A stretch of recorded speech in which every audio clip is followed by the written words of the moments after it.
ਸ੍ਰੀ ਆਨੰਦ ਸਾਹਿਬ ਜੀ, ਜੋ ਸ੍ਰੀ ਗੁਰੂ ਅਮਰਦਾਸ ਜੀ ਮਹਾਰਾਜ ਜੀ ਦੀ ਅੰਮ੍ਰਿਤਮਈ ਬਾਣੀ ਹੈ ਅਤੇ ਅੰਮ੍ਰਿਤ ਸੰਚਾਰ ਦੇ ਵਿੱਚ ਪੰਜਵੀਂ ਬਾਣੀ ਨਿਤਨੇਮ, ਅੰਮ੍ਰਿਤ ਵੇਲੇ ਨਿਤਨੇਮ ਦੀ ਪੰਜਵੀਂ ਬਾਣੀ, ਜਿਸ ਦੇ ਨਾਲ ਅੰਮ੍ਰਿਤ ਸੰਚਾਰ ਸੰਪੂਰਨ ਹੁੰਦਾ ਹੈ ਅਤੇ ਸਵੇਰ ਦਾ ਨਿਤਨੇਮ ਸੰਪੂਰਨ ਹੁੰਦਾ ਹੈ।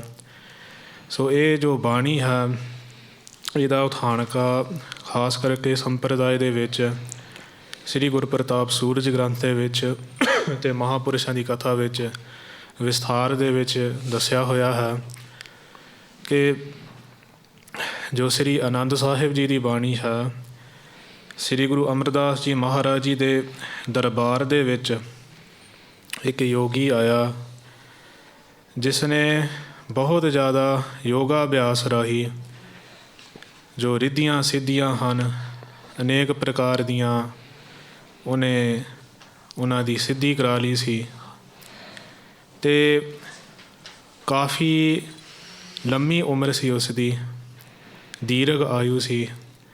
ਉਹਨਾਂ ਨੇ ਆ ਕੇ ਸ੍ਰੀ ਗੁਰੂ ਅਮਰਦਾਸ ਜੀ ਮਹਾਰਾਜ ਜੀ ਦੇ ਚਰਨਾਂ 'ਚ ਬੇਨਤੀ ਕੀਤੀ ਕਿ ਮਹਾਰਾਜ ਜੀ, ਬਹੁਤ ਹੀ ਲੰਮੀ ਆਯੂ ਦੇ ਵਿੱਚ ਬਹੁਤ ਹੀ ਹਠ ਯੋਗ ਅਤੇ ਹੋਰ ਯੋਗਾ ਅਭਿਆਸ ਰਾਹੀਂ, ਤਪੱਸਿਆ ਰਾਹੀਂ ਅਸੀਂ ਬੇਅੰਤ ਪ੍ਰਕਾਰ ਦੀਆਂ ਰਿੱਧੀਆਂ ਸਿੱਧੀਆਂ ਪਾਵਰਸ ਜੋ ਹੈਗੀਆਂ ਨੇ, ਅਸੀਂ ਉਹ ਪ੍ਰਾਪਤ ਕਰ ਲਈਆਂ ਨੇ। ਸੰਗਤ ਵੀ ਜੋ ਫੋਲੋਅਰਸ ਆ, ਚੇਲੇ ਆ, ਉਹ ਵੀ ਬਹੁਤ ਪ੍ਰਾਪਤ ਕਰ ਲਏ ਆ, ਪਰ ਫਿਰ ਵੀ ਮਨ ਦੇ ਵਿੱਚ ਕੋਈ ਸ਼ਾਂਤੀ ਨਹੀਂ ਆਈ, ਕੋਈ ਆਨੰਦ ਨਹੀਂ ਆਈ। ਸੋ ਮਹਾਰਾਜ ਨੂੰ ਬੇਨਤੀ ਕੀਤੀ ਕਿ ਮਹਾਰਾਜ, ਆਪ ਜੀ ਦੀ ਮਹਿਮਾ ਸੁਣੀ ਹੈ, ਆਪ ਜੀ ਕਿਰਪਾ ਕਰੋ, ਸਾਨੂੰ ਆਨੰਦ ਬਖਸ਼ੋ, ਆਨੰਦ ਦੀ ਦਾਤ ਬਖਸ਼ੋ।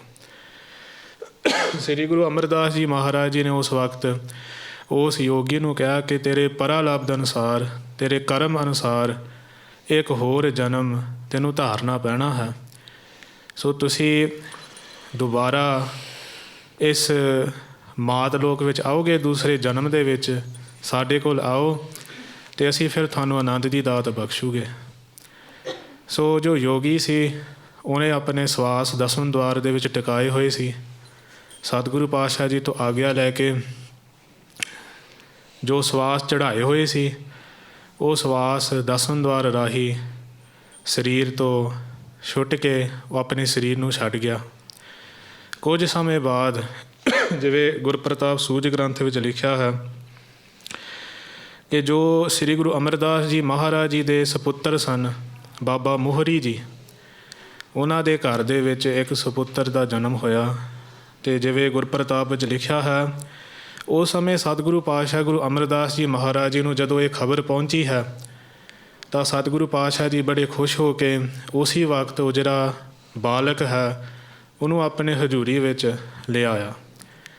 ਸੋ ਜਿਵੇਂ ਗੁਰਪ੍ਰਤਾਪ 'ਚ ਲਿਖਿਆ ਹੈ, ਬੱਲੂ ਸੋ ਫਰਮਾਵਨ ਕੀਓ, ਪੁੱਤਰ ਮੋਹਰੀ ਕੋ ਲੈ ਕੋ ਜੋ ਭਇਓ, ਤਿਸ ਕੋ ਆਨਹੁ ਨਿਕਟ ਹਮਾਰੋ, ਜਨਮਿਓ ਸੋ ਆਨੰਦ ਇਛ ਧਾਰੇ। ਸੋ ਜੋ ਬੱਲੂ ਸੀ, ਉਹ ਸ੍ਰੀ ਗੁਰੂ ਅਮਰਦਾਸ ਜੀ ਮਹਾਰਾਜ ਜੀ ਦੇ ਸੇਵਕ ਸਨ। ਸੋ ਜੋ ਭਾਈ ਬੱਲੂ ਜੀ ਸੀ, ਉਹਨਾਂ ਨੂੰ ਸਤਿਗੁਰੂ ਪਾਤਸ਼ਾਹ ਜੀ ਨੇ ਕਿਹਾ ਕਿ ਜੋ ਪੁੱਤਰ ਮੋਹਰੀ ਕੋ ਜੋ ਭਇਓ, ਜੋ ਸਾਡੇ ਪੁੱਤਰ ਹਨ, ਸਪੁੱਤਰ ਭਾਈ ਮੋਹਰੀ ਜੀ, ਜੋ ਉਹਨਾਂ ਦਾ ਸਪੁੱਤਰ ਹੋਇਆ ਹੈ, ਛੇਤੀ ਹੀ ਸਾਡੇ ਹਜ਼ੂਰੀ ਵਿੱਚ ਲਿਆਓ, ਜਨਮਿਓ ਜੋ ਆਨੰਦ ਇੱਛ ਧਾਰੇ। ਕਿਉਂਕਿ ਇਹਨਾਂ ਨੇ ਜਨਮ ਹੀ ਲਿਆ ਹੈ ਆਨੰਦ ਦੀ ਇੱਛਾ ਦੇ ਨਾਲ, ਭਾਵ ਆਨੰਦ ਪ੍ਰਾਪਤ ਕਰਨ ਵਾਸਤੇ। ਸੋ ਉਸ ਸਮੇਂ ਸ੍ਰੀ ਗੁਰੂ ਅਮਰਦਾਸ ਜੀ ਮਹਾਰਾਜ ਜੀ ਕੋਲ ਉਹ ਜੋ ਬਾਲਕ ਸੀ, ਭਾਈ ਬੱਲੂ ਜੀ ਲੈ ਕੇ ਆਏ। ਅਤੇ ਇਹ ਵੀ ਦੱਸਦੇ ਹਨ ਮਹਾਂਪੁਰ ਕਥਾ ਵਿੱਚ ਕਿ ਆਮ ਉਸ ਸਮੇਂ ਜਿਵੇਂ ਰਿਵਾਜ਼ ਸੀ, ਜੋ ਬੱਚੇ ਸੀਗੇ ਜਨਮ ਤੋਂ ਬਾਅਦ ਕੁਝ ਸਮਾਂ ਮਾਤਾ ਦੇ ਨਾਲ ਹੀ ਰਹਿੰਦੇ ਸੀ, ਘਰ ਤੋਂ ਬਾਹਰ ਨਹੀਂ ਸੀ ਲੈ ਕੇ ਜਾਂਦੇ। ਪਰ ਫਿਰ ਵੀ ਸਤਿਗੁਰੂ ਪਾਤਸ਼ਾਹ ਜੀ ਦੀ ਆਗਿਆ ਸੀ, ਉਸੀ ਸਮੇਂ ਜੋ ਬਾਲਕ ਸੀ ਸਤਿਗੁਰੂ ਪਾਤਸ਼ਾਹ ਜੀ ਦੇ ਗੋਦ ਵਿੱਚ ਬਿਠਾਇਆ ਗਿਆ। ਅਤੇ ਉਸ ਵਕਤ ਸ੍ਰੀ ਗੁਰੂ ਅਮਰਦਾਸ ਜੀ ਮਹਾਰਾਜ ਜੀ ਨੇ ਇਹ ਬਚਨ ਕੀਤੇ, ਇਸ ਕੋ ਨਾਮ ਆਨੰਦ ਧਰੀਜੈ, ਮਹਾਂਪੁਰਖ ਹੋਏ ਗੁਣ ਸੁਭ ਲੀਜੈ, ਹਮ ਵੀ ਇਸ ਕੋ ਦੇਨ ਉਪਾਇਨ, ਬਾਣੀ ਸੁੰਦਰ ਕਰਹਿ ਗੁਨਾਇਨ, ਨਾਮ ਆਨੰਦ ਤਾਹੇ ਕੋ ਰਾਖ ਹੈ, ਮਨ ਕਾਮਨ ਦਾਨੀ ਜੋ ਭਾਖ ਹੈ, ਇਹ ਸਤਿਗੁਰ ਕਹਿ ਬੱਲੂ ਸੰਗ, ਲੱਗੇ ਬਨਾਵਨ ਗਿਰਾ ਉਮੰਗ।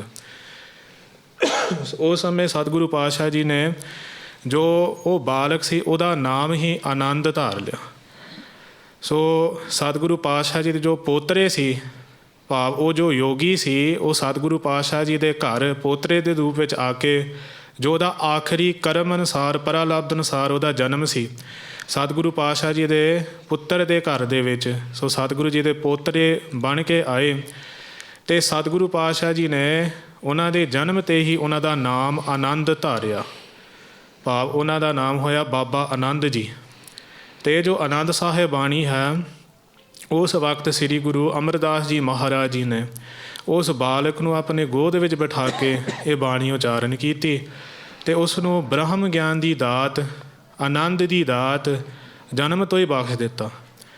ਅਤੇ ਜੋ ਬਾਬਾ ਆਨੰਦ ਜੀ ਹੋਏ ਹਨ, ਬਹੁਤ ਹੀ ਸਿੱਖ ਪੰਥ ਦੇ ਵਿੱਚ, ਇਤਿਹਾਸ ਦੇ ਵਿੱਚ ਵੱਡੇ ਬ੍ਰਹਮ ਗਿਆਨੀ ਸਤਿਗੁਰੂ ਪਾਤਸ਼ਾਹ ਜੀ ਦੇ ਕੁਲ ਦੇ ਵਿੱਚੋਂ, ਇੱਥੋਂ ਤੱਕ ਕਿ ਸ੍ਰੀ ਗੁਰੂ ਹਰਗੋਬਿੰਦ ਸਾਹਿਬ ਜੀ ਮਹਾਰਾਜ, ਉਹਨਾਂ ਦੇ ਇੱਕ ਸੰਕਲਪ ਆਇਆ ਕਿ ਅਸੀਂ ਸ੍ਰੀ ਗੁਰੂ ਅਮਰਦਾਸ ਜੀ ਮਹਾਰਾਜ ਜੀ ਦੇ ਪਰਿਵਾਰ ਦੀ ਸੇਵਾ ਕਰਨੀ ਹੈ, ਜੋ ਭੱਲੇ ਕੁਲ ਹੈ।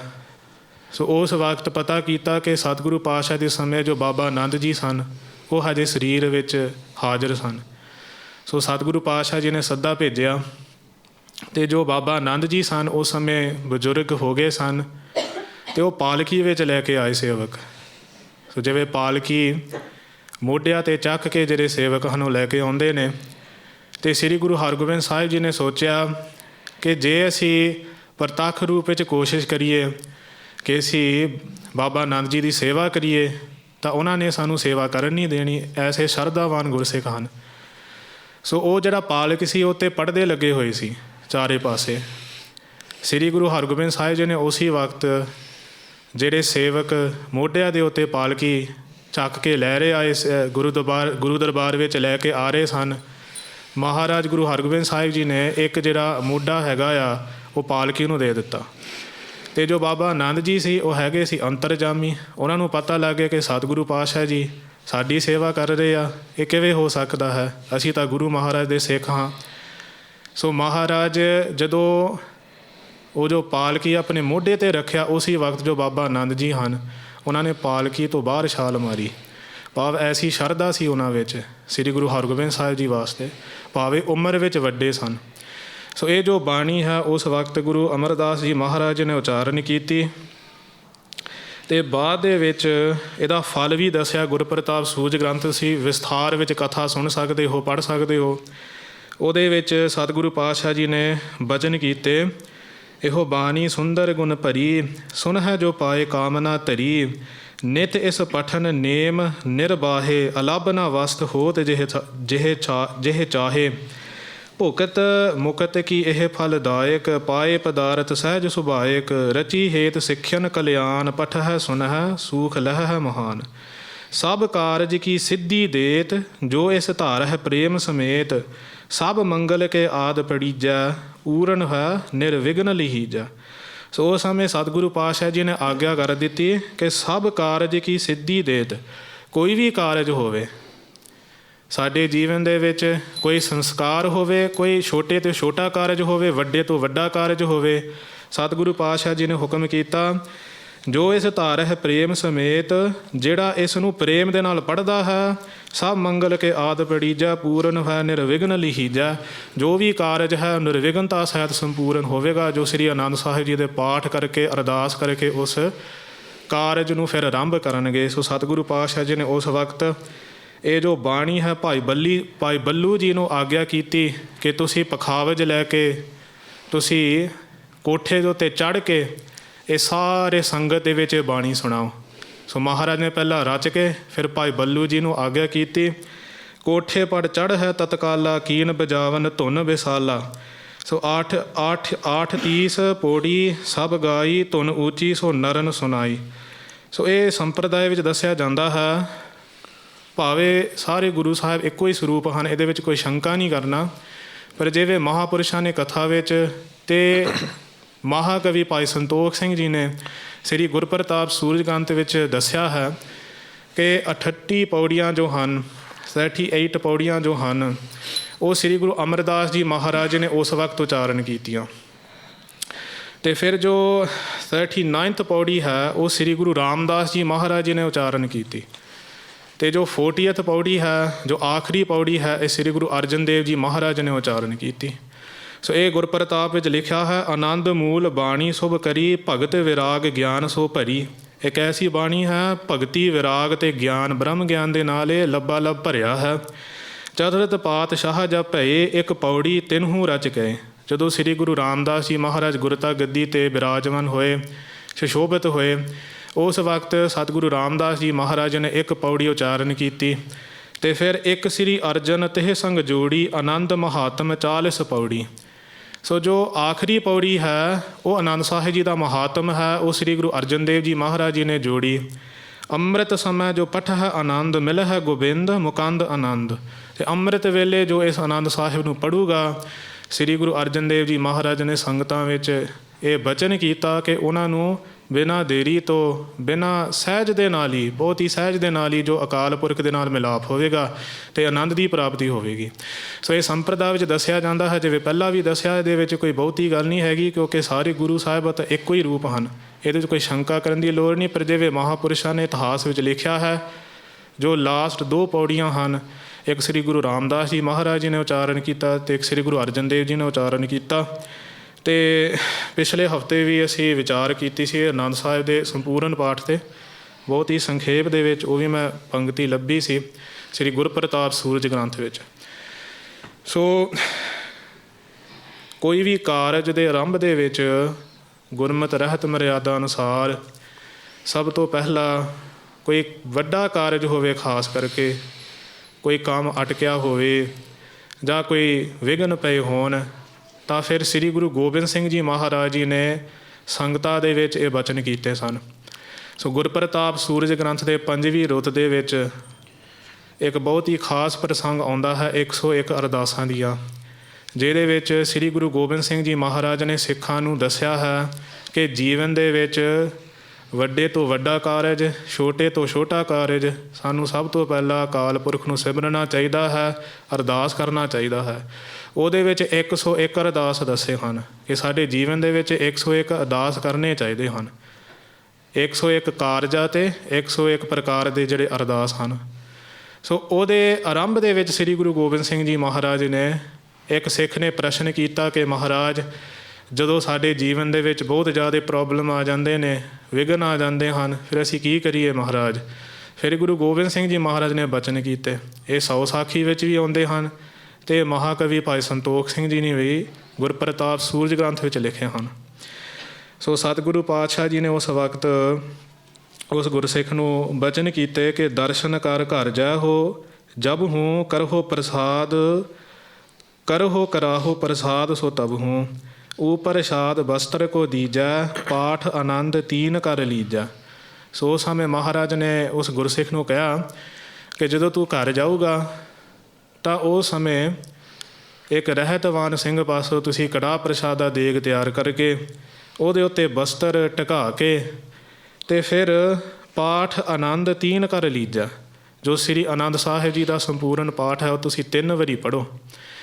ਅਤੇ ਫਿਰ ਪ੍ਰਥਮ ਪੜ੍ਹੋ ਜਪ, ਬੈਠੋ ਪਾਸ। ਭਾਵ ਜਦੋਂ ਉਸ ਕੜਾਹ ਪ੍ਰਸ਼ਾਦ ਨੂੰ ਤਿਆਰ ਕਰਨਾ ਹੈ, ਸਭ ਤੋਂ ਪਹਿਲਾਂ ਜਪਜੀ ਸਾਹਿਬ ਦਾ ਪਾਠ ਕਰਨਾ ਹੈ ਅਤੇ ਫਿਰ ਸ੍ਰੀ ਗੁਰੂ ਗ੍ਰੰਥ ਸਾਹਿਬ ਜੀ ਦੇ ਹਜ਼ੂਰੀ ਵਿੱਚ ਲਿਆ ਕੇ ਉਸ ਸਿੰਘ ਪਾਸੋਂ ਤੁਸੀਂ 3 ਵਾਰੀ ਪਾਠ ਕਰੋ ਸ੍ਰੀ ਆਨੰਦ ਸਾਹਿਬ ਜੀ ਦਾ।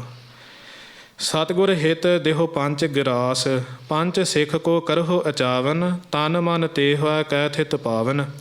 ਫਿਰ ਸਤਿਗੁਰੂ ਪਾਤਸ਼ਾਹ ਜੀ ਨੇ ਹੁਕਮ ਕੀਤਾ ਕਿ ਜੋ ਕੜਾਹ ਪ੍ਰਸ਼ਾਦ ਨੂੰ ਭੋਗ ਲਗਾ ਕੇ ਅਰਦਾਸ ਕਰਾ ਕੇ ਉਸ ਗੁਰਸਿੱਖ ਕੋਲੋਂ ਫਿਰ ਜੋ 5 ਛਾਂਦੇ ਹਨ ਉਹ ਤੁਸੀਂ ਗੁਰਸਿੱਖਾਂ ਵਿੱਚ ਵਰਤਣੇ। ਭਾਵ ਜਿਵੇਂ ਅਸੀਂ 5 ਪਿਆਰਿਆਂ ਵਾਸਤੇ ਜੋ ਛੰਦ ਹਨ, ਜੋ ਕੜਾਹ ਪ੍ਰਸਾਦ ਦੇ ਗੱਫੇ ਹਨ, ਉਹ ਅਸੀਂ ਕੱਢਦੇ ਹਨ। ਇਸੇ ਪ੍ਰਕਾਰ ਸਤਿਗੁਰੂ ਪਾਤਸ਼ਾਹ ਜੀ ਨੇ ਉਸ ਵਕਤ ਵੀ ਉਸ ਸਿੱਖ ਨੂੰ ਹੁਕਮ ਕੀਤਾ ਕਿ ਉਹ 5 ਜਿਹੜੇ ਗਰਾਸ ਹਨ, ਉਹ ਭਾਵ ਹੈਗਾ 5 ਜਿਹੜੇ ਛਾਂਦੇ ਹਨ, ਉਹ ਤੁਸੀਂ 5 ਪਿਆਰਿਆਂ ਵਾਸਤੇ ਕੱਢ ਕੇ ਤਨ ਮਨ ਤੇ ਹੋਇਆ ਕੈ ਥਿਤ ਪਾਵਨ, ਮਨ ਨੂੰ ਥਿਤ ਕਰਕੇ ਭਾਵ ਸਥਿਰ ਕਰਕੇ, ਰਹਿਤ ਅਰਦਾਸ ਭੇਵ ਜੋ ਜਾਣੈ, ਕਿਆ ਕਰ ਹੈ ਤਬ ਮੰਤਰ ਮਹਾਨੈ।